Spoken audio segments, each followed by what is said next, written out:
Assalamualaikum warahmatullahi wabarakatuh. Selamat siang, salam sejahtera untuk kita semua. Salam Om Swastiastu, Namo Buddhaya, salam kebajikan. Yang saya hormati Ibu Nur Ilmi SPD MPD selaku dosen pengampu mata kuliah Bahasa Indonesia FKUNM 2026, serta rekan-rekan mahasiswa yang saya banggakan dan saya cintai.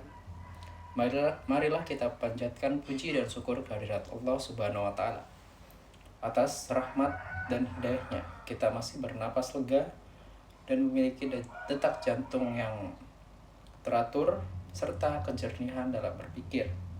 Salawat serta salam semoga senantiasa kita curahkan kepada junjungan kita, Nabi kita, Rasul kita, Nabi Muhammad SAW.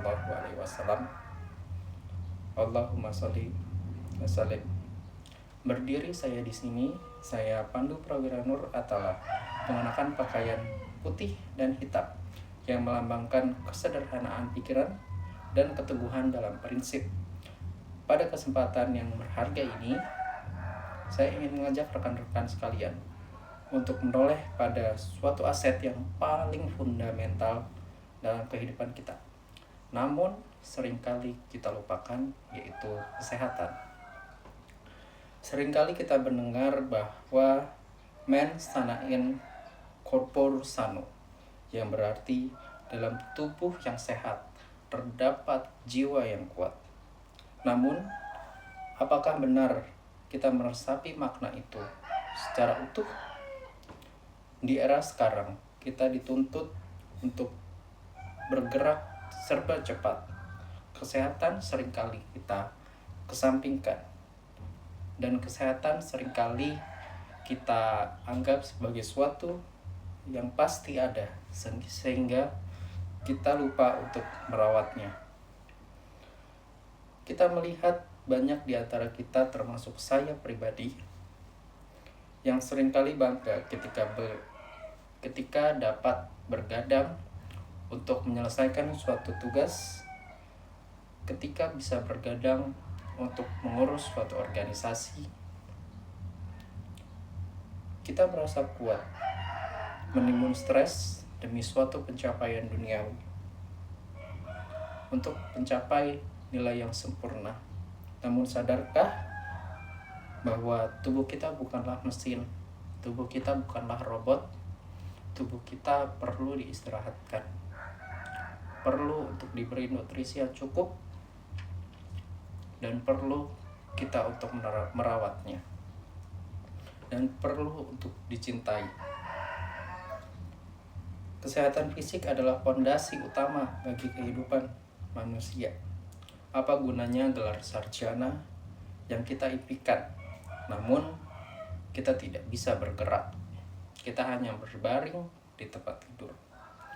Apa gunanya jabatan tinggi di masa depan jika raga tidak lagi berfungsi, hanya berbaring di rumah sakit? Jadi, investasi terbaik bukanlah saham ataupun benda, melainkan kebiasaan-kebiasaan kecil yang kita bangun hari ini. Mulai dari cukup minum air putih, olahraga teratur, istirahat teratur, dan memberikan waktu bagi raga kita untuk kembali pulih. Namun, rekan-rekan yang saya banggakan, kesehatan tidaklah berhenti pada raga saja.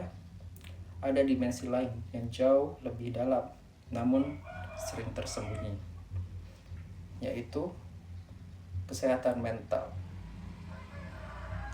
Dunia modern memberikan kita segalanya, namun seringkali mencuri kedamaian batin kita. Tekanan akademik, ekspektasi sosial, hingga perbandingan diri dengan orang lain membuat jiwa kita sesak. Kesehatan mental bukan berarti kita harus bahagia setiap saat. Kesehatan mental berarti kita mampu menerima emosi kita, mampu bangkit dari kegagalan, dan memiliki keberanian untuk mengatakan bahwa saya tidak sedang baik-baik saja, tanpa rasa malu. Jangan pernah menganggap remeh rasa lelah yang dialami batin Anda. Jangan pernah menganggap kesehatan mental sebagai sebuah hal yang dikesampingkan, dinomor duakan. Justru orang yang paling kuat adalah mereka yang mengenal batas dirinya, mereka yang tahu kapan harus berlari kencang dan kapan harus berhenti untuk istirahat. Ingatlah, kita tidak bisa memberikan air dari gelas yang kosong, maka isilah gelas itu. Maka isilah gelas kesehatan mental terlebih dahulu agar Anda bisa memberikan manfaat bagi orang banyak. Rekan-rekan yang saya hormati dan yang saya banggakan, sebagai mahasiswa, kita adalah agen perubahan. Namun, bagaimana kita bisa mengubah dunia jika kita sendiri hancur dalam perubahan? Perubahan yang besar dimulai dari perubahan yang kecil, namun dilakukan secara konsisten.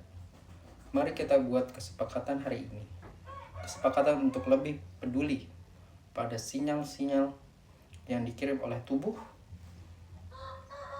dan pikiran kita. Mari kita gunakan waktu dalam 1 minggu, setidaknya 1 hari, untuk berolahraga. Dan tidak hanya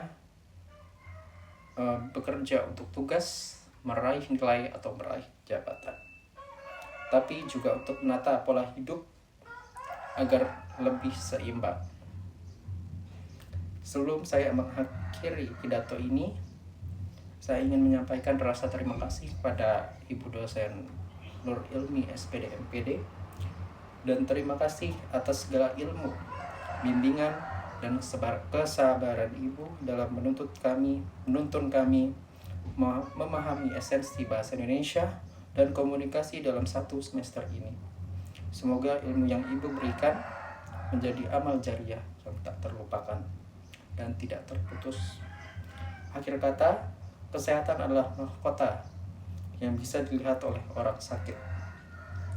Jangan tunggu mahkota itu hilang. Jangan tunggu mahkota itu lepas dari kepala Anda, tapi hargailah.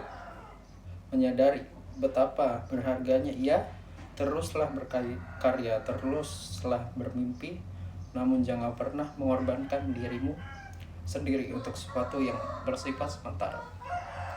Terima kasih atas rekan-rekan sekalian. Mohon maaf apabila ada salah-salah kata. Kurang lebihnya mohon maaf. Wabillahi taufiq wal hidayah. Wassalamualaikum warahmatullahi wabarakatuh.